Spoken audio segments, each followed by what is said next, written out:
Hello, lovely people. Welcome on into OneNation, presented by tonybet.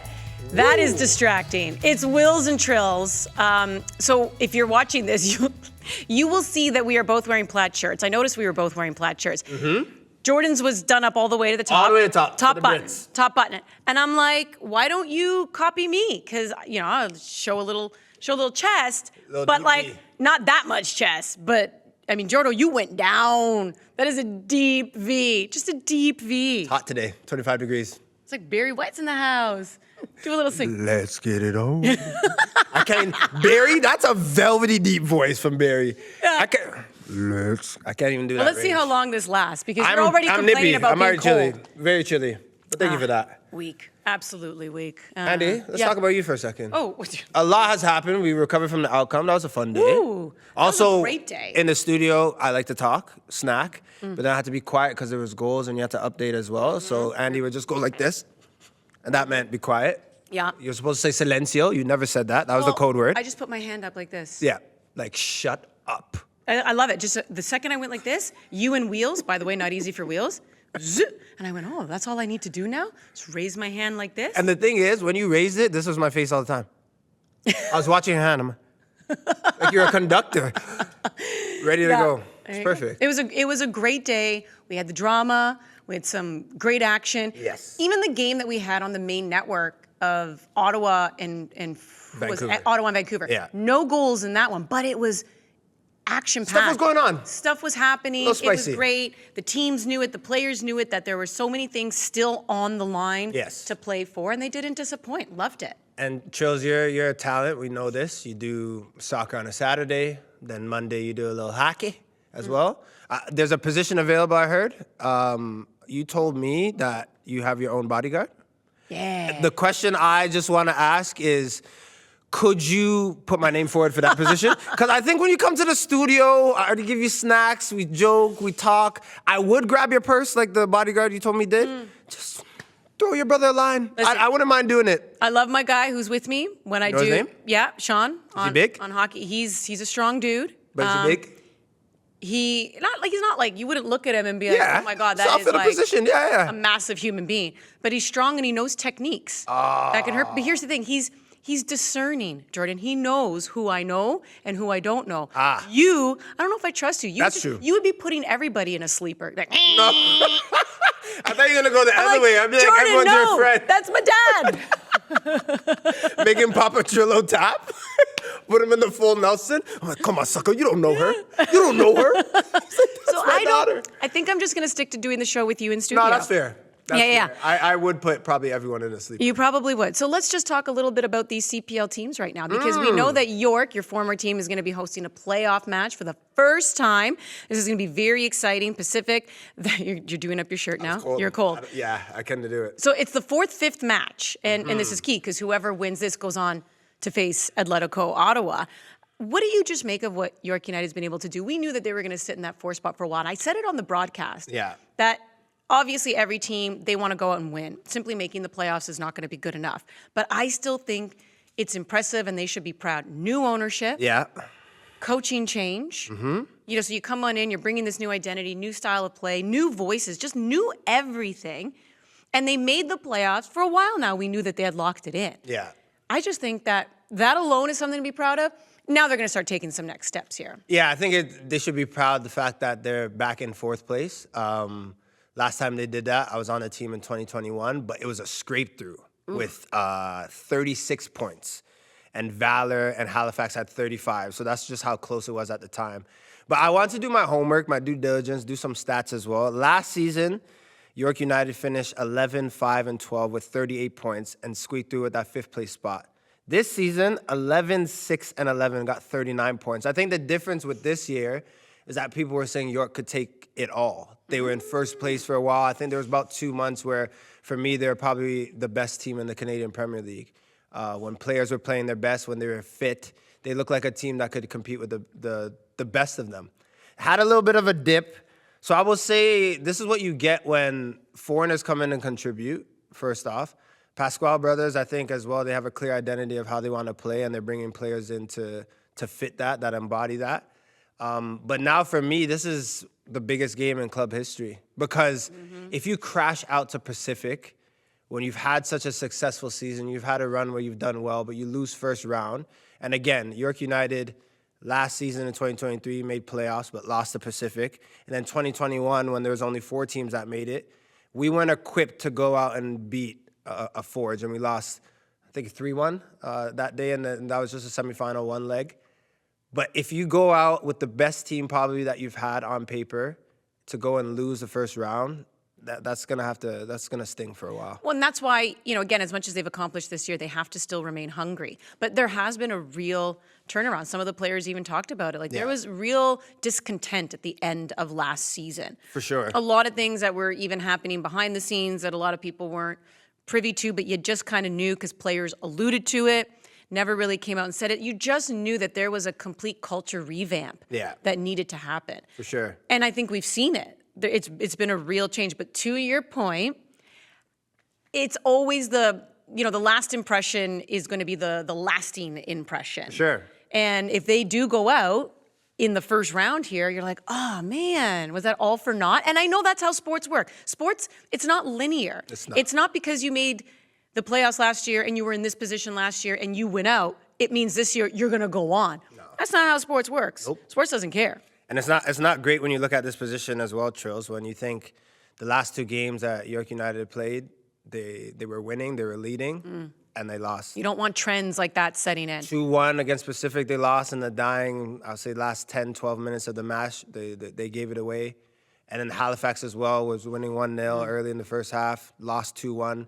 And then on the contrary, we'll get into Pacific in a bit, but they're on the same wavelength where they won the last 2 and looked dreadful in the season. So playoffs better than anyone. It's important in North America, but momentum is huge. And this is a big momentum match for one side tomorrow.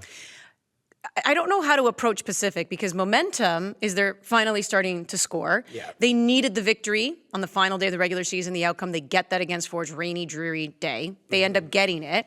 But this is a team that started off as defensive stalwarts. I think even the first goal that they allowed was actually in the Canadian Championship. Yeah. What did they go, 7 games or whatever before they even allowed one? Excellent. In CPL action. We're like, okay, here we go. Defense wins games. Then the defense went bye-bye, and so did the offense. Both went bye-bye. They kind of went on vacation at the same time. They didn't coordinate. Who is watching the house and the dog? It was not good, yeah. They both went. And they forgot to set the alarm. It was just really bad. Got it. So, but they managed to get back on track near the end there. But at the end of the day, they do sneak into the playoffs. I say sneak into the playoffs with their lowest points total since the start of the CPL 2019. I don't know how you're feeling about them. If you feel like the way they ended the season, are they trending up? How big is this for them to be able to prove that, hey, we are a team that, beat an MLS side in the Canadian Championship. We're a team that's gone to the final. We're the only other team not named Forge who wears orange to have won, right, the North Star Cup. Yeah.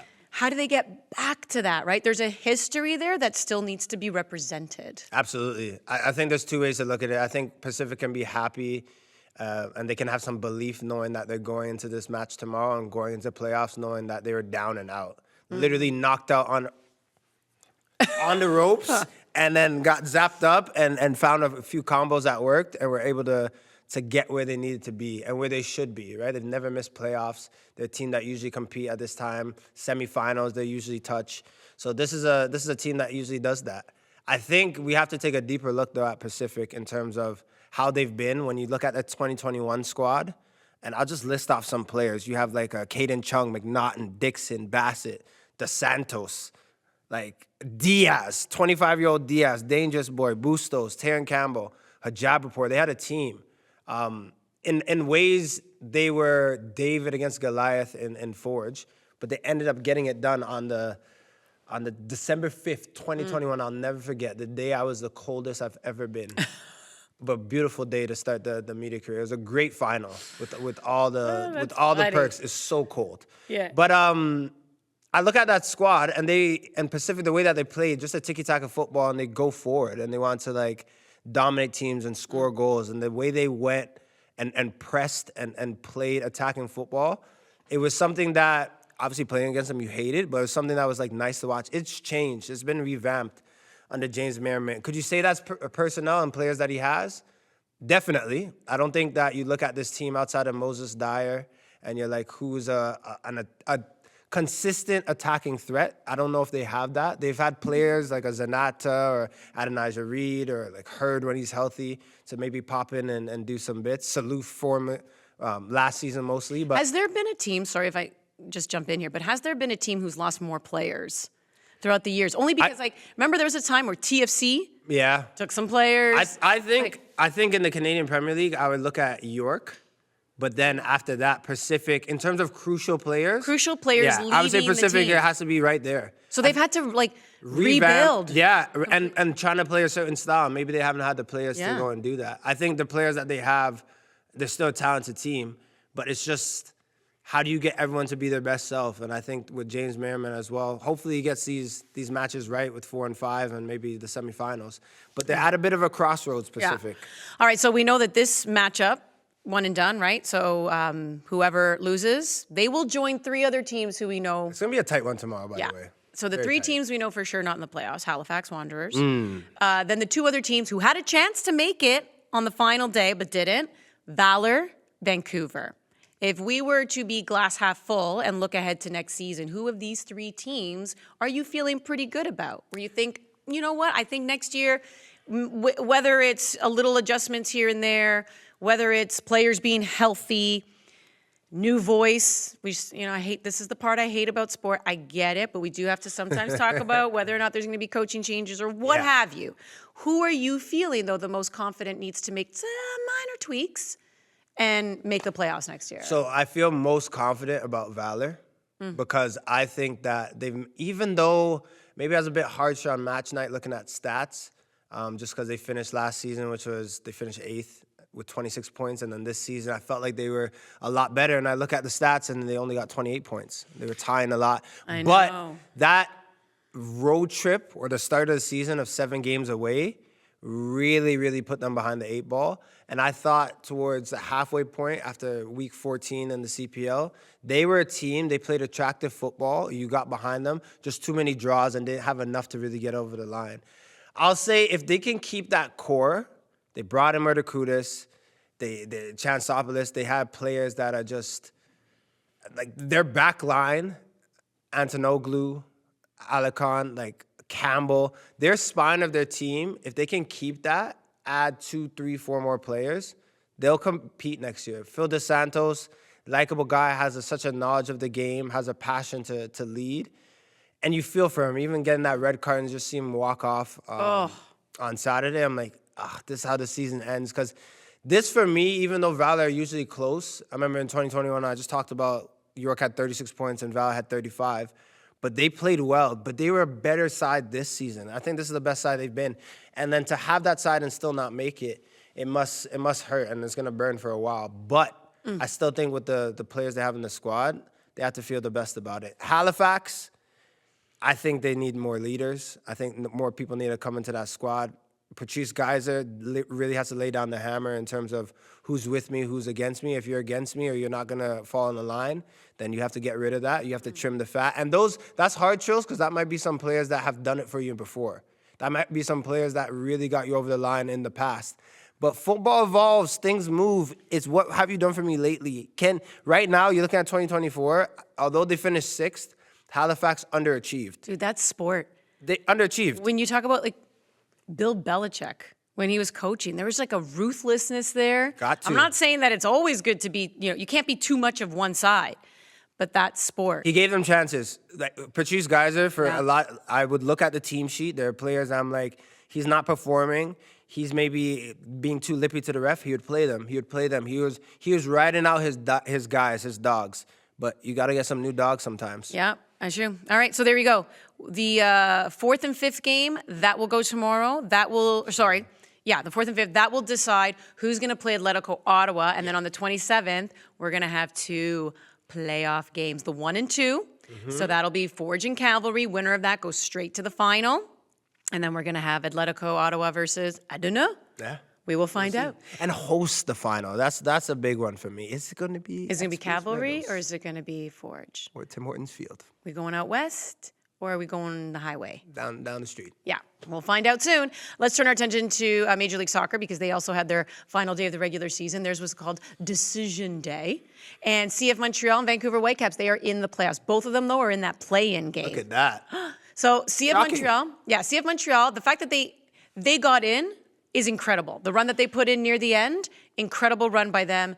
They get in, comfortable win for them as well on the last day of the regular season to finish 8th. They're going to take on Atlanta United, who for the last few years, they've been an up and down team. Fantastic. Then they make playoffs and they're completely out of it. Now they barely make it. They're in 9th. And CF Montreal, 2-0 record against them this year. Tight games, though. 1-goal games. It's not like they blew them out of the water. And I know that these are pros and probably don't need to say it to them. However, sometimes your subconscious, can be a tricky thing. So if you're CF Montreal, you're probably like, yeah, we beat them. We beat them. So if you're the coach, if you're the manager, how crucial is it to say, we haven't locked in Inter Miami yet. Yeah. We haven't won this against Atlanta United yet. As much as you're looking at Miami and the prospect of playing that 3-game series against them, how much do you just kind of have to rein that in a little bit? I will say that with the CF Montreal team, there are some young dogs. And I think you look at these young dogs and you say, guys, you're that close. Go out, be free, and express yourself. They've won 4 out of the last 5 trills. The goals that they've scored, 9. Goals against, 3. 2 came to Charlotte when they lost. This team, I say if I'm a manager, I'm saying, look, you're close to getting where you need to be and to play into Miami and having some fun in playoffs, but go and be free. I know you're saying, because usually you got to be like, guys, don't get ahead of yourself, be present, focus on the moment. You can't. But the momentum that CF Montreal has right now, get the lineups ready, make sure they have their little meal, put them to bed early. These young boys, make sure they get in for curfew, these young boys. Yeah. Let them run free. Clark, baller. These guys, Saliba, baller. These guys are playing. I'm like, yo, run free on Atlanta. They have it. I'm expecting CF Montreal making playoffs for sure. And I think it really does matter, Manager Laurent Courtois. Like, you don't want to come out maybe and start saying too much. Yeah. Or just start changing even the way you approach Exactly. the team. Because whatever you've been doing down this final stretch, it's been working. I just know that it's because it's Inter Miami. It's because it's Messi. Yeah, the magnitude of It's it. the magnitude of it that sometimes, you can already be sitting there going, I think I want to be the one that's going to get his jersey. Am I going to do the jersey swap? It's like, no. Atlanta United first. It's a thing now. Yes. People are running over to get Messi's jersey. Anyways, but just pretty impressive CF Montreal being in that play-in game. So the Vancouver Whitecaps, but I feel like it's a bit of a different story. Whereas at least for me, I can speak for myself, whereas I'm impressed that Montreal got in and put themselves in this position to begin with. It's amazing. Vancouver, I think the expectation was more. Yeah. Simply because of how the season started, they were playing well, they go on, they three-peat as the Canadian champions, And then there's the conversation of, well, if you're going to win the national title, that has to mean you're the best Canadian team as well in the country. Yeah. So what's more surprising then? The fact that they get in on a play-in game, so they finish 8th, they're going to be facing Portland, which also means they get to host. And I'm going to put host in quotations. Yeah, do that.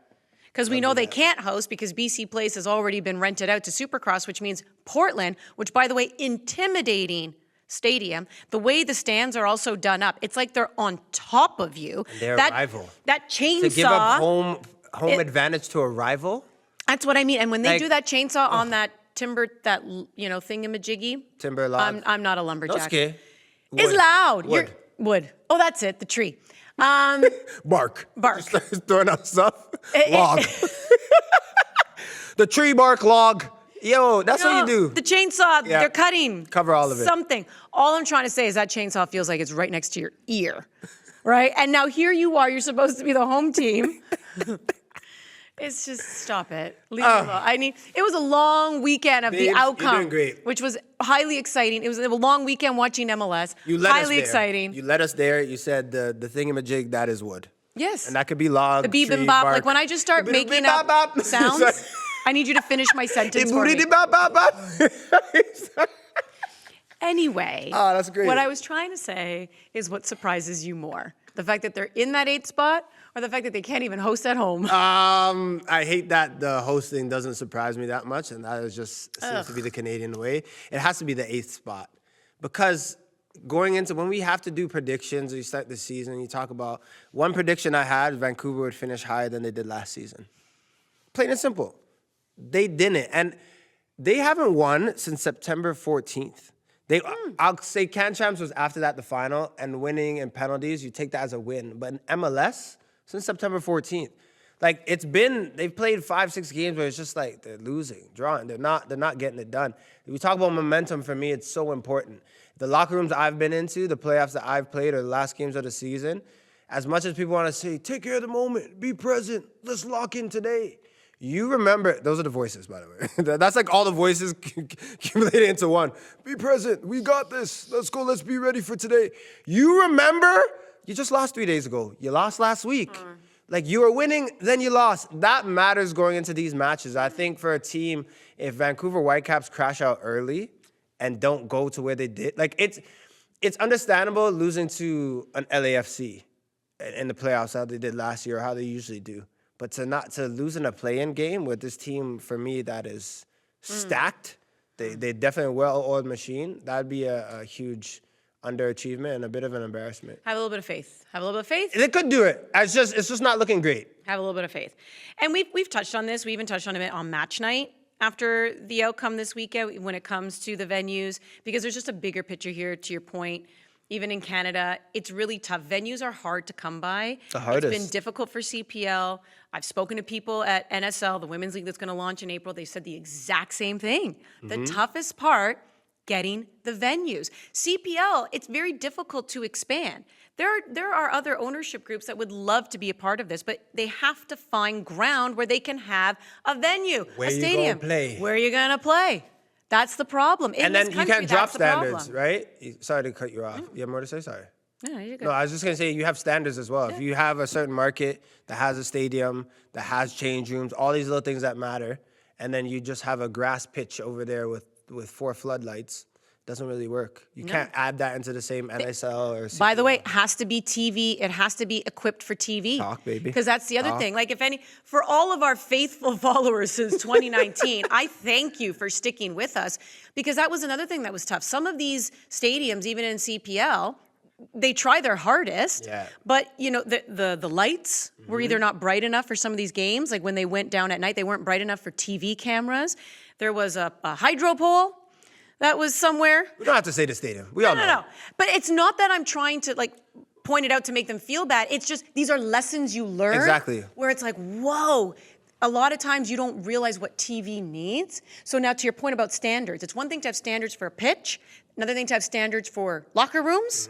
You have to have standards for TV. Yeah. TV needs to be able to have cameras at certain levels. They need to be able to have lights, or else you're always having games at noon. Because if it goes dark, if the sun goes down, we're just going to see a little glow in the dark ball, and we won't be able to see the players. Just a little ball glowing around, right? Like, absolutely. That matters. Yeah, and then having soccer-specific stadiums, but that's a whole nother conversation. And our country right now, another day. It's tough. It's tough. Very tough. And we're not going to get into the weeds of just like municipalities and how hard that is, and government and red tape and la. Let us run free. Let us just play soccer. Let the boys play. Just let us go. Can you name the movie? You can't. What? Say it. Let the boys play. Cheetah. I actually said it like him too. Cheetah. What is it? You don't know the movie? I don't know. I'm blanking. I didn't even remember what a log is. No, it's okay. It was young Denzel. Are we talking Any Given Sunday? No. Remember the Titans. Remember the Titans. It's okay. It's like a hard phrase as well. It's okay. Don't worry. My lumberjack. Anyways, how about this? Let the girls play. Look what you did. She's back. You weren't down for long. Hey, she's back. Come on, let's do this. Because that's exactly what they're going to do. On October 25th, the girls are going to play. Let's talk about the women. They're going to be taking on the defending World Cup champions, Spain, 4 p.m. ET, right here on One Soccer. What should their priorities be in this game? When you look at this team, what are some of the priorities? Look, this is going to be a huge match. You're playing Spain. Yeah? Every time I watch Spain, my head's like this. Yeah. Fast. They knock ball. Yeah. Very fast. They know how to play. They have their system. They don't deviate from it. They have tremendous players. Not saying that Canada don't, But I'm just looking at this team, and it will be a very, very difficult match. But this is what you want as well. Chloe Lacasse injured, by the way, so she will not be in. Yeah, so I'll say for this window is just trying to get the team on the same page. I know a lot that has happened off the pitch, and I will say these players have done a fantastic job of keeping things separate, but it bleeds in for sure. I think a bigger question moving forward is about a player pool and players that are coming in. We kind of see the same faces all the time. And and it's the same with national teams. You kind of get your 95%. But I'm really looking forward to the NSL and leaning into player pools and 6 teams and a player that was under a rock that you didn't know about, or that was playing League One or was playing at school, and now you get an opportunity to watch 20-something games with this player. Just seeing different pieces coming into the squad. So for the next World Cup or the next Gold Cup, the next big event, you could see more players that you just didn't know about. Well, what concerns me a little bit about, to your point, and I know we've harped on this a little bit, but we need to continue harping on it because Canada Soccer recently spoke and once again said that they don't know anything about the timeline of that third-party investigation into all of this. And Kevin Blue came out and said that they weren't going to do anything with Bev Priestman until the investigation results came out. And I think that's a disservice to your players because to me that's a lot of legal speak. I get what they're doing. They want concrete proof from an investigation before they do something to possibly not face any legal repercussions. But at the same time, like Bev has been suspended by FIFA for a year. You have assistants who worked under her who are probably under this investigation. You're bringing in special coaches like Dana Matheson's going to be one of them, but it's in and out. Like, get these players, the coach that's going to be their coach, to put systems in place, to get to know players, to see who can play where and who can do what. Because right now I look at this game and I go, this is nice. Like, this is great. You're never going to turn down a game against the World Cup champions. You're never going to turn down against Spain. But where's the direction? Where's the direction? So I am a little disappointed that there isn't more direction being taken by the Federation to say, this has happened, but we need to do right by our players to start. We need to look for a coach. We need to put somebody in place, and this team needs to start having an identity and proper leadership on the sideline, right? Manager, and move forward. Because right now, what are you doing? What are you doing? Standstill. It's a standstill. Look, and people that have dated and you want a clean break. You want a clean break. Don't string me along for 2, 3, 4, 5 months. Don't make it messy. Clean break. Let me know what I did wrong, where we need to go our separate ways. Yeah. I know it's not as easy as that. It's not black and white, but I bring it up in a joking way to say, for the players at a standstill. They're preparing for this game against Spain, which is a huge opportunity to play the world's best. And who's leading the lines? Who's coaching? What are the it's a standstill. As much as you can get a little bit out of this window and bring players together and there could be some camaraderie, the future, it's up in the balance. Like, you don't really know. And I think as a player, that is the worst thing. You want clear direction. You want to know who you're reporting to.